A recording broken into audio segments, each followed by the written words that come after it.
오늘은 1만 달란트 비유라고 들 하는 말씀입니다. 우리 내용은 잘 알듯이 이렇게 시작이 됩니다. 그러므로 천국은 그 종들과 결산을 하던 어떤 임금과 같으니. 그래서 하나님 나라에 대한 이야기를 이 비유를 통해서 말씀하고 있습니다. 1만 달란트 빚진 자가 있었습니다. 한 달란트는 노동자가 1년 품값이라고 하니 1만 달란트 빚은 어마어마한 돈 아니겠습니까? 그래서 여기서 얘기하고 싶은 것은 이 사람의 능력으로는 갚을 수 없는 빚, 이렇게 표현하면 되겠습니다. 갚을 수 없는 이 빚을 가지고 있는 이 사람이 주인에게 잡혀왔습니다. 잡혀왔는데 불쌍하게 여겨달라고 사정을 하겠죠. 내가 갚을 수 없는 빚을 졌으니 어떻게든지 좀 용서해달라고 사정했을 거예요. 근데 여기 주인은 아버지의 마음을 갖고 있는 은혜와 자비로 1만 달란트를 탕감해 줍니다. 탕감해 줬다는 것은 그냥 없게 해주겠다, 없던 걸로 하자, 그런 것 같지만 사실은 주인은 1만 달란트를 손해보는 거지요. 그게 없어지는 것 아니겠습니까? 있는 것이 사라지는 거죠. 이렇게 1만 달란트 탕감받은 자가 정말 감사해야 되지 않겠습니까? 너무 기뻐서 그 기쁨으로 살아야 되지 않겠냐고요. 그런데 길을 나가다가 100데나리온 빚진 자를 만납니다. 근데 1데나리온은 하루 품값입니다. 그냥 달란트와 데나리온은 가치로 비교할 수 없는 거죠. 100데나리온은 아주 작은 빚이지요. 그것을 안 갚는다고 멱살을 잡고 흔들어 제끼다가 감옥에 가둬버립니다. 그러니까 사람들이 그 행위를 보고 그 주인에게 가서 고발을 합니다. 그러니까 이 주인이 이 사람을 책망하면서 용서하지 않는, 정말 용서해 준 그 하나님의 사랑을 감사치 못한 이 행위를 이 성경에다가 이렇게 표현하고 있습니다. 우리는 몇 주 동안 십자가와 죄라는 시리즈로 말씀을 전하고 있습니다. 첫 번째는 죄는 관계의 깨어짐이다라는 거죠. 그래서 죄를 지음으로 하나님과 인간관계가 깨어졌고 사람과의 관계가 깨어진 거죠. 근데 십자가를 통해서 이 관계를 회복의 역사를 이루어 주시게 되죠. 두 번째, 죄는 더러움입니다. 그래서 하나님께서는 정결의 법을 허락하셔서 먹는 것도 날도 이렇게 구별해서 하나님 앞에 거룩한 것과 거룩하지 않은 것을 구별해서 가르쳐 주시고 백성들로 하여금 이것을 구별함으로 내가 하나님의 백성임을 드러내게 하는 것이죠. 그래서 하나님께서 제사법을 통하여 하나님과의 이 거룩한 관계를 이루어가듯이 십자가를 통해서 하나님은 이 더러움을 제하시고 깨끗게 하시는 놀라운 능력을 십자가의 능력을 통해서 말씀해 주셨습니다. 세 번째는 죄는 악한 세력입니다. 죄는 절대 혼자 죽지 않습니다. 무리를 만들고 군대를 만듭니다. 사람은 시험이 들면 절대 시험이 혼자 들지 않습니다. 자기하고 비슷한 사람을 찾아냅니다. 얼굴만 보면 자기와 동급인 줄 압니다. 그래서 접근해서 함께 시험 들게 함으로 함께 망하는 길로 가는 것, 이게 바로 악한 세력입니다. 기독교는 프로테스탄트, 저항이라는 말을 써서 기독교를 말하고, 또한 익투스라고 하는 물고기를 통해서 거슬러 올라가는 저항을 말하고 있지요. 그러므로 우리가 이 주일을 하나님께 드리는 것은 구약에 있는 안식일법을 적용해서 드려지는 것 같지만 사실은 예수 그리스도의 부활을 기념해서 드려지는 예배이거든요. 그러므로 우리가 드려지는 이 예배는 세상 사람과 같지 아니하고 세상법에 내가 순응하는 것이 아니라 하나님 말씀에 순종하고 하나님의 뜻을 쫓아가겠다고 하는 이 거룩한 주일을 드림으로 세상에 저항하는 그런 모습을 우리에게 보여주고 있는 것이죠. 우리는 이러한 모든 것들이 십자가를 통해서 해결되어지고 이루어졌다는 사실을 말씀을 통해서 우리에게 허락해 주었습니다. 그래서 오늘 우리는 말씀과 기도가 세상을 이기고 나갈 수 있는 능력이요 저항할 수 있는 힘이요 원천인 것을 우리는 깨달아야 되는 줄 믿습니다. 그래서 오늘 저와 여러분들이 이 세상에서 예수를 믿고 주의 길을 걸어감에 있어서 이렇게 세상 속에 살지만 천국을 살아내는 하나님의 자녀로서의 삶을 살아가야만 한다는 것이죠. 하나님의 인간을 만들 때 대내 구조를 첫째는 주어를 모르게 만들었습니다. 주어를 모르게 만들었다는 것은 뭐냐 하면 자기 생각 속에서 우리 인생을 살아가게 됐다는 거예요. 그래서 남을 흉을 보면 남이 흉 본다고 해서 그 사람이 상처받는 것보다는 오히려 나의 대뇌는 나를 흉보고 나를 어둠으로 이끌고 가는 것으로 인식하고 있기 때문에 병은 내가 든다는 것이죠. 여러분 남을 욕하고 또 원망하고 불평하고 인생이 즐겁고 행복하겠습니까? 남을 칭찬하고 남을 나보다 낫게 여기고 서로 사랑하면서 주의 길을 걸어가야만 하나님께 기쁨으로 감사함으로 살아갈 수 있는 것 아니냐고요. 그러므로 여러분 기독교의 신앙은 자기 중심에서 타인 중심으로 옮겨가지 않는 한 우리는 늘 넘어질 수밖에 없고 쓰러질 수밖에 없는 거예요. 은혜 받았으나 조금 있으면 쏟아버리고 성령 충만한 것 같으나 조금 있으면 아무것도 없는 모습 속으로 들어가 버리고 마는 거예요. 두 번째로 우리는 하나님께서 시제를 모르게 만들었어요. 그래서 과거, 현재, 미래를 몰라요. 우리는 언제나 오늘밖에 없어요. 내일 돼도 우리에게는 오늘이고요. 모레가 돼도 오늘 우리에게는 오늘이에요. 그러므로 우리는 이 세상에서 천국을 살아내는 하나님의 자녀로서의 삶은 분명한 거예요. 지나온 이야기가 오늘도 우리에게는 원망과 불평으로 있어서는 안 되는 거예요.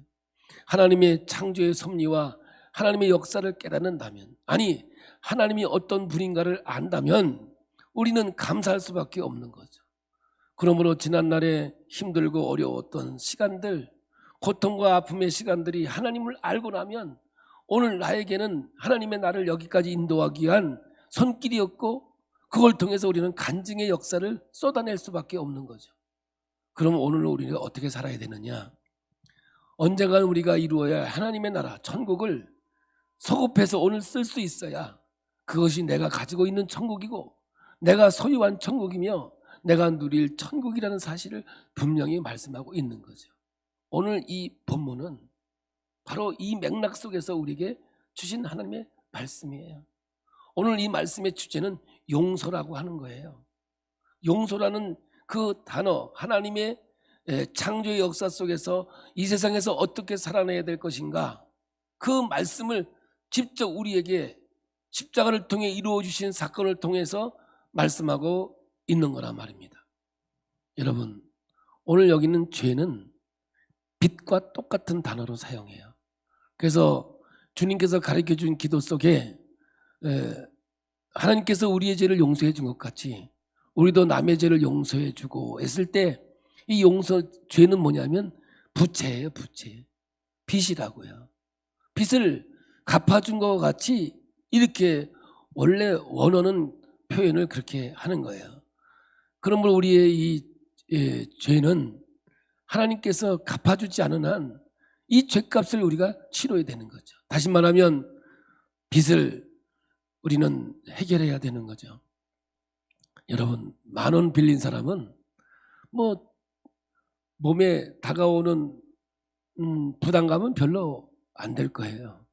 그런데 빚이 1억이 되고 2억이 되고 도저히 내가 갚을 수 없는 지경에 빚을 지게 되면 그 부담감은 이루 말할 수 없는 거예요. 여러분들은 잘 느끼는지 모르지만 이 교회를 건축할 때 참 이 하나님께 예배 드릴 때 봉헌할 때 장학일 목사님이 축사를 하랬더니 한다는 말이 이제부터 노아는 목사님 빛 가운데로 가게 됐다고. 일생 빚진 자 되어 목회를 벗어나기 전까지는 빚으로 살아야 될 인생이 됐다고 하는데, 여러분, 빚은, 저는요 제 자신을 위해서는 빚을 져본 적이 없어요. 그렇게 살아왔어요.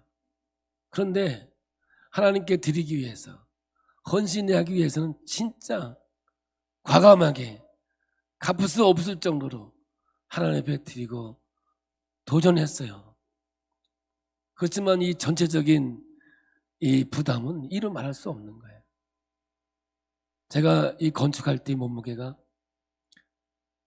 97kg였었어요. 건축 끝나고 나니까 74kg로 바뀌어져 있더라고요. 여러분, 빚 좀 지세요. 살 빠지려면. 빚 아주 많이 지면 그냥 쑥쑥 빠집니다. 그냥. 그러니까 건축 끝나고 나중에 보니까 26kg인가 빠져 있더라고요. 이 빚의 무게는 자다가 벌떡 일어나면 그 다음부터 밤을 꼬박 새는 거예요. 이걸 어떻게 해야 되나. 내일까지 1,000만 원이 있어야 되는데, 올해까지 얼마가 있어야 되는데, 여러분이 이걸 느끼셨는지 모르겠습니다. 저는 헌금 얘기도 안 했지만 빚 이야기도 안 했어요.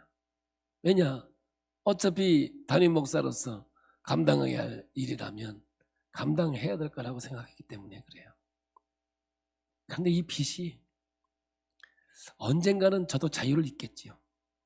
그런데 그 자유는 은퇴하는 날, 난 지금도 기대가 돼요.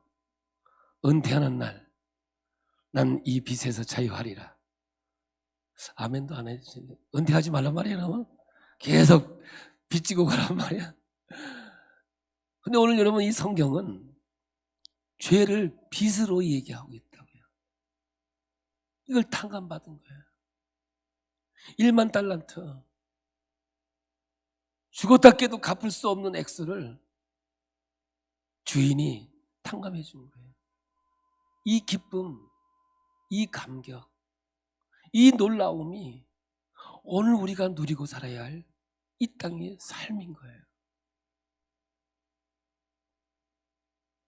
이 죄는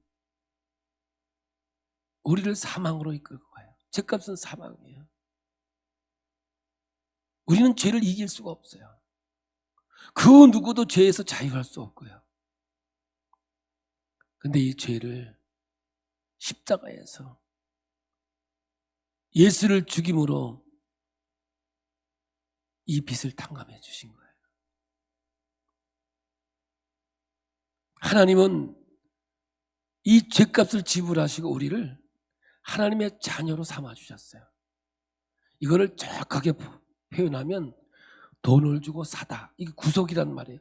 하나님께서 우리를 구속하셨고 할 때 이 구속이란 말은 돈을 주고 사다, 이런 뜻이거든요. 그러니까 하나님은 자기의 생명을 십자가에서 죽이시면서 우리를 자녀로 삼으신 거예요. 그래서 우리는요, 내 것이 아니에요. 저와 오늘 여러분은 하나님의 빚값으로, 예수 그리스도의 빚값으로 하나님 우리를 사신 바 되었으니 우리는 내 것이 아니라 하나님 것이에요. 사도 바울의 그 엄청난 신앙 고백은 이제는 나는 내 것이 아니라 하나님 것이라고 고백하고 있는 것이 바로 이 십자가의 놀라운 하나님의 은혜요, 은총인 거거든요. 그런데 이 하나님의 은혜가 얼마나 큰지, 제가 빚으로 자꾸만 얘기하는 게 이 죄가 빚으로 표현했기 때문에 그러는 거예요. 빚을 1억 지니까요. 이거 어떻게 갚아야 되나? 적금을 들어야 되나? 뭘 해야 되나? 3억쯤 지니까 이거를 어떻게 해야 갚을 수 있을까? 이런 생각이 드는데 10억이 넘어가고 20억이 넘어가고 30억이 넘어가니까 감각이 없어져. 이제는 내가 빚이 있는지도 없는지도 난 지금 모르겠어요. 왜냐? 어차피 나는 못 갚아. 뭐 때가 되면 갚을지 모르지만 그냥 뭐 이자 주면서 매년마다 조금씩 갚는 거 그렇게 진짜 제가 이 건축할 때 그 빚의 무게가 어마어마했거든요. 살이 빠질 정도로. 지금은 이제 살이 찌기 시작해요. 그냥 감각이 없어요. 제가 이 생각하면서 하나님의 은혜가 너무 크니까 너무너무 어떻게 표현해야 되나 그냥 애들같이 그냥 하늘 땅만큼 그냥 크니까 우리가 인식을 잘 못하는 것 같아요. 그걸 느끼질 못하는 것 같아요. 만약에 여러분 이 빚 갚아 주신 하나님의 은혜를 아니 죄를 사망의 죄를 용서해 주신 하나님의 은혜를 내가 인식만 할 수 있다면 이 세상에서 용서 못할 게 하나도 없거든요. 네. 너무너무 기쁘고 즐거우면요 나머지는 다 그냥 다 그냥 넘어갑니다. 그냥 웬만한 거 그냥 다 넘어가요. 왜냐? 내가 너무 좋으니까 너무 즐거우니까 너무 행복하니까 그 어떠한 것도 이 행복과 기쁨을 빼앗아갈 수 있는 게 아무것도 없는 거예요. 그런 경우 안 해보셨어요? 제가 작은 거 한번 얘기해 볼까요? 제가 고향이 충청북도 중앙구 낭서면 강천이에요. 초등학교를 제가 강천 초등학교를 다녔어요. 그때 뭐 국민학교죠. 근데 1학년 때 학교를 갔는데 과학실이라고 있는데 뭐 조그만 과학실 들어가니까 스펙트럼이 뭔지 아십니까? 이 삼각형으로 돼 있는데 이렇게 보면 막 굴절돼가지고 막 이상하게 보이는 거예요.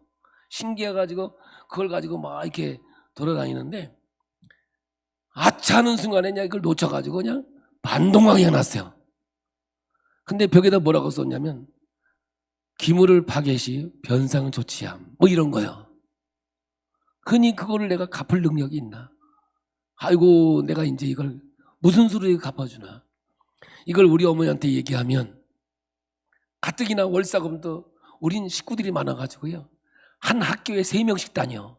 그러니까 한 명이 졸업하면 또 한 명 입학하고 9이니까 제가 막내인데 9이 났으니까 한 명 졸업하면 또 한 명이 들어가고 한 명 졸업하면 한 명 또 들어가서 제가 학교 다닐 때는 3명인데 그때 월사금이 있었어요. 월사금을 제때 안 주면 맨날 교무실 앞에 이름이 붙어. 근데 막내인 내 이름이 붙어요. 그러면 집에 가서 월사금 가져오라는 거예요. 그러면 집에 가요. 가면 돈 달라면 돈이 어딨냐고 있으면 안 주겠냐고 또 혼나. 학교에서는 선생님한테 혼나, 집에한테는 엄마한테 혼나. 아니 월사금도 없어서 못 주는데 스펙트럼 그거 비싸게 보이는데 이제 큰일 난 거예요. 그래가지고 내가 울고 있었어요. 뭐 어떻게 뭐 할 수 있는 게 우는 거밖에. 그랬더니 선생님이 오시더니 왜 그러냐 그래서 이거 깨뜨렸어요. 그랬더니 선생님이 이러는 거예요. 만우야 실수해서 깨뜨렸지. 괜찮아 울지 마. 그러면서 테이프로 이렇게 붙여놓으면 돼. 그러면서 우리 선생님이 저를 돈 가져와 그러지 않고 보내주는 거예요. 난 지금까지 그게 기억이 난다니까. 그때 그 고마움과 감사함이 얼마 되지도 않겠지만 가격으로 따지면 지금까지 그걸 잊지 않고 늘 감동으로 갖고 있다니까. 그 선생님, 그 이름은 조남은 선생님. 진짜 내 살아있는 동안에 잊지 못할 그 이름이었다니까요. 그런데 우리 하나님께서 우리를 용서해 주신 이 사랑은요, 독생자를 십자가에서 죽으시고 우리를 용서해 주신 사랑이거든요. 내 의지로 내 능력으로 할 수 없는 그것을 하나님이 해주신 거거든요. 하나님이 주신 이 기쁨, 이 감격은요, 영원한 기쁨이고 영원한 감동이 되어야 되는 거예요. 보세요. 우리는 집을 사서 기뻐해요. 자동차를 사도 기뻐해요. 좋은 일만 있으면 기뻐해요. 근데 그게 얼마나 가요? 다 순간적이죠. 그래서 오늘 여러분, 우리에게 유일한 기쁨은 딱 하나예요. 구원의 기쁨이에요. 그 구원의 감격과 감동은요, 얼마나 큰 거냐면요, 내 몸에 있는 암덩어리도 사라지고 질병도 사라지는 놀라운 역사가 있다니까요. 여러분, 생명은 어디에 뒀냐? 마음에 뒀거든요. 마음의 즐거움이 양약이라 그랬잖아요. 무릇 지킬 만한 것보다 내 마음을 지키라고 성경은 분명히 우리에게 말씀하고 있거든요. 그러므로 여러분, 영육을 얘기하는데 성경은 영육 혼을 얘기해요. 그럼 혼은 뭐냐? 생각이 마음이거든요. 그러면 영과 육은 어디서 마음에서 지배한다고요. 마음이 즐거워야 육도 즐거운 거고 영도 즐거운 거예요. 마음이 아픈데, 마음이 고통스러운데, 마음이 어둠에 있는데 무슨 영적인 신앙생활을 할 것이며 육체적인 아름다운 삶을 살겠냐고요. 여러분, 말씀은 귀로 듣지만 어디에 마음의 감동으로 듣는다고요. 지정의 성령의 역사는 인격적이에요. 말씀은 귀로 듣지만 가슴이 뜨거워야 돼요. 가슴이 마음이 감동이 와야 되는 거예요. 마음에 감동이 왔을 때 영적인 능력과 육적인 건강의 역사가 있게 되는 거거든요. 그래서 여러분, 하나님께서 우리에게 주신 놀라운 역사는 오늘밖에 없는 거예요. 그러니까 오늘 내가 행복하고 즐겁지 않으면 내일도 행복하고 즐겁지 않은 거예요. 그래서 여러분, 우리의 신앙은 어디까지 성숙해야 되느냐? 그러실 때 머리까지 성숙해야 돼요. 예수님을 믿으면 그 믿음이 자라야 돼요. 평생을 기저귀 차고 다니는 사람이 있다니까요. 늘 갈아줘야 돼. 늘 보살펴줘야 되고. 제가 금요일도 얘기했지만 목회를 하다 보니까 내가 뭐 하는 사람인가 한때 그런 생각을 해본 적이 있어요. 근데 어느 날 TV에 보니까 접시 돌리는 사람이 나왔어. 접시를 막 돌리는데 막 꽂아놓는데 이쪽 오니까 저쪽에서 또 쓰러지려고 이러고 있는 거예요. 그러니까 달려가가지고 가만히 제가 보니까 접시 돌리기만 하고 있는 인생이야.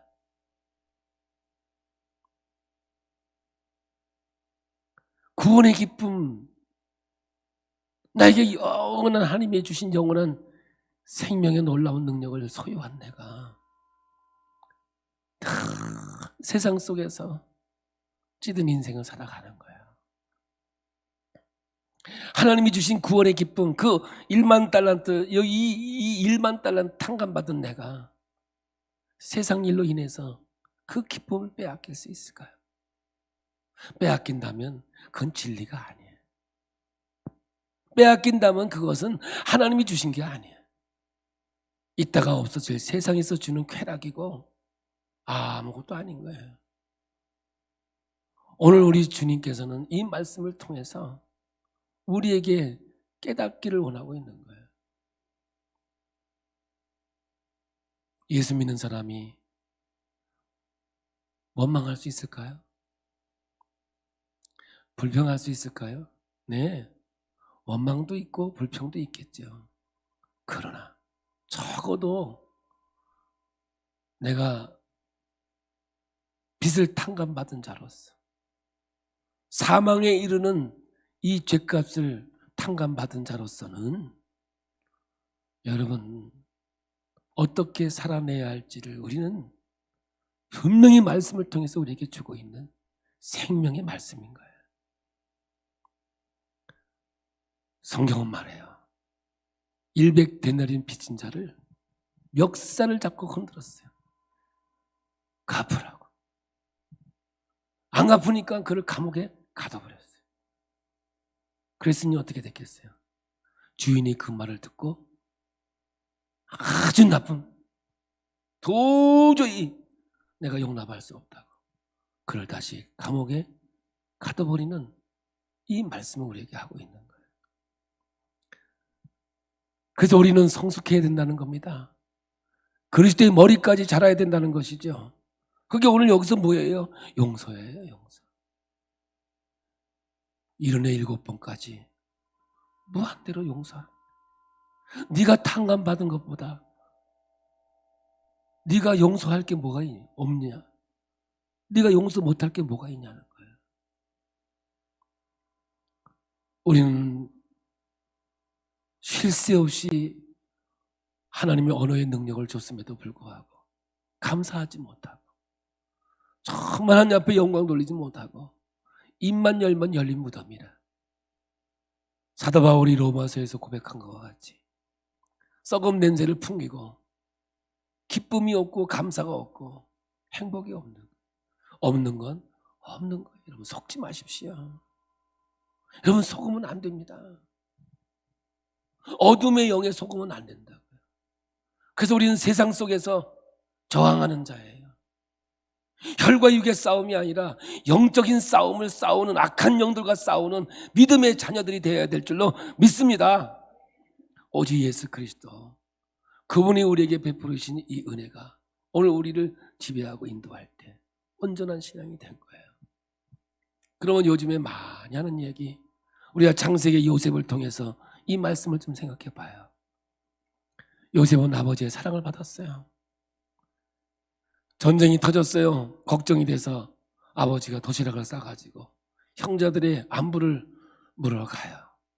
이 형제들이 요셉을 미워했고 요셉을 어떻게든지 죽일까 궁리를 했어요. 그러다가 요셉을 애굽에 팔아버려요. 이게 얼마나 억울한 겁니까? 얼마나 고통스러운 일이냐고요. 그런데 성경은 뭐라고 그래요? 하나님이 요셉과 함께 하시니 형통하더라. 그걸 형통이라고 성경은 기록해 놓았어요. 우리가 생각하는 형통하고 하나님이 말씀하는 형통하고는 달라요. 그래서 성경에서 얘기하는 형통은 뭐예요? 내 생각대로 잘 되고 내 뜻대로 잘 되는 게 형통이 아니라 하나님이 함께 하시는 게 형통이에요. 그러니 우리가 지나온 모든 세월들이 내가 간증이 될 수 있는 이유가 바로 여기에 있는 거예요.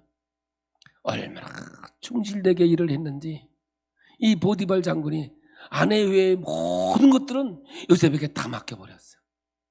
근데 그 일로 인하여 그 누명을 쓰고 지하 감옥에 정치범만 들어가는, 얼마 있다가 다 죽을 수밖에 없는 죄인만 들어가는 지하 감옥에 갇혀요.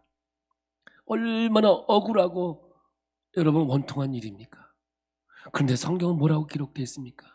하나님이 요셉과 함께 하시니 형통하더라 이렇게 말하고 있는 거죠. 우리는 이 말씀이요 우리에게 생명으로 다가와야 돼요. 지금 우리는 하나님이 우리와 함께 하시니, 우리를 떠나지 아니하고 우리를 버리지 아니하고 우리와 영원히 함께 하시니 우리는 지금 형통한 자의 인생을 살아가는 자인 줄 믿으시길 바랍니다. 여러분 얼마나 원망할 때 있어요. 아마 이빨 부러졌을 것 같아 내가 봐도. 근데 하나님이 그와 함께 하시니 형통의 길을 걸어가는 거예요. 술 맡은 관원과 떡 맡은 관원이 들어와서 그들의 꿈을 해석해 주었어요. 한 사람은 살아서 나갔죠. 나가면서 내가 잘 얘기해서 어디 빼줘. 여러분 2년이 가도 소식이 없어. 그러니 그게 이런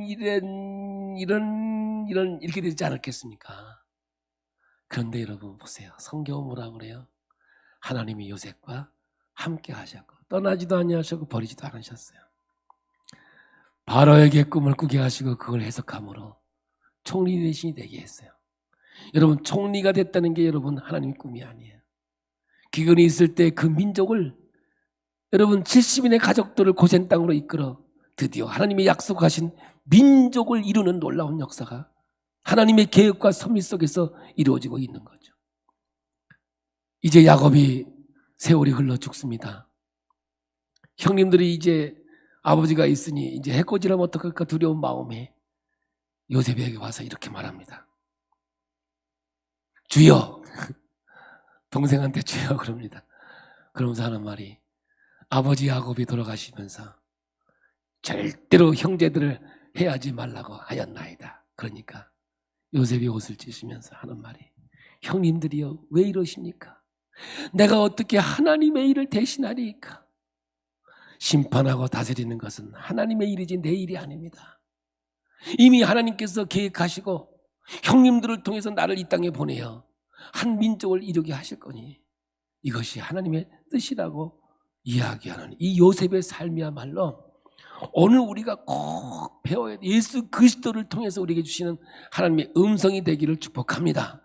그럼 뭡니까? 성숙한 그리스도인에게서는 억울해하지 않는 거예요. 억울해하지 않는 거. 그러면 이제 결론 부분으로 갈까요? 우리가 인생을 살면서 고난을 받고 어려움을 받으면 여러분 용서했다고 그게 용서가 되는 겁니까? 진짜 어떻게 보면 그 인간 하면서 이두갈릴 때가 왜 없겠습니까? 그러나 오늘 성경은 너는 1만 달란트 탕감받은 자가 아니냐, 100데나리온 빚진 자를 감옥에 가두지 말라고 우리에게 주신 말씀이라고 한다면 우리 인간의 의지로서 할 수 있는 게 아니지 않습니까? 그러므로 믿음은 절대로 소유되는 게 아니기 때문에 매일매일 말씀과 기도로 하나님과 동행해야 되고, 아멘, 은혜의 삶을 살아가야 우리가 하나님이 주신 이 말씀의 삶 속에서 이루어갈 수 있지 않겠느냐 이 말이에요. 다시 한번 얘기해 볼까요? 그래, 내가 용서했다고 치자. 그게 영원히 용서가 되냐 말입니다. 인간으로서. 다시 또 생각나면 더 얼마나 마음과 괴로움이 있겠습니까? 근데 하나님이 그걸 요구하는 건 아니지 않습니까? 영원토록 용서와 사랑으로 살아갈 것을 우리에게 말씀하고 있으니, 사랑하는 성도 여러분, 믿음은 결코 소유되는 게 아니니 매일매일 말씀과 기도로 은혜를 받고, 할렐루야, 하나님이 주신 은혜와 능력으로만 가능한 거예요. 가능한 거. 내 의지와 능력으로는 불가능한 거예요. 하나님이 오늘도 은혜 주셔야 넘어갈 수 있고요, 하나님이 오늘도 능력 주셔야 지고 갈 수 있는 거란 말입니다. 은혜 받았다고 방심하지 마십시오. 성령의 은혜 충만히 받았다고 여러분 방심하지 말라고요. 오늘이 지나면 또 오늘이 다가와요. 매일매일 하나님이 주신 은혜와 하나님의 능력으로 오늘을 내가 살아내지 못한다면 우리에게 허락하신 이 영원한 생명을 여러분 악한 영들이 빼앗아 갈지도 몰라요. 나는 오늘 여러분들이 십자가와 죄의 관계 속에서 오늘 죄는 부채다, 빚이다, 주님께서 주신 말씀을 마음에 새기면서 나의 1만 달러는 탕감해 주신 하나님 앞에 은혜를 누리며 매일매일 하나님께서 주시는 하나님의 은혜로 오늘을 살아가는 저와 여러분이 될 때 하나님의 아름다운 역사가 이 땅 위에서 분명히 이루어지게 될 줄로 믿습니다. 오늘 주님이 주신 은혜 안에서 주님을 사랑하고 주님이 우리를 끝까지 사랑한다는 거 잊지 마시고 감사하며 살아가는 믿음의 자녀가 되길 예수의 이름으로 축복합니다. 우리에게 주신 사명, 우리에게 주신 하나님의 역사를 이뤄낼 수 있는 저와 여러분이 되고, 오늘도 감사, 내일도 감사, 그래서 아침에도 감사, 점심에도 감사, 저녁에도 감사, 잠잘 때도 감사. 그래서 감사는 능력, 아무나 감사할 수 있는 게 아니에요.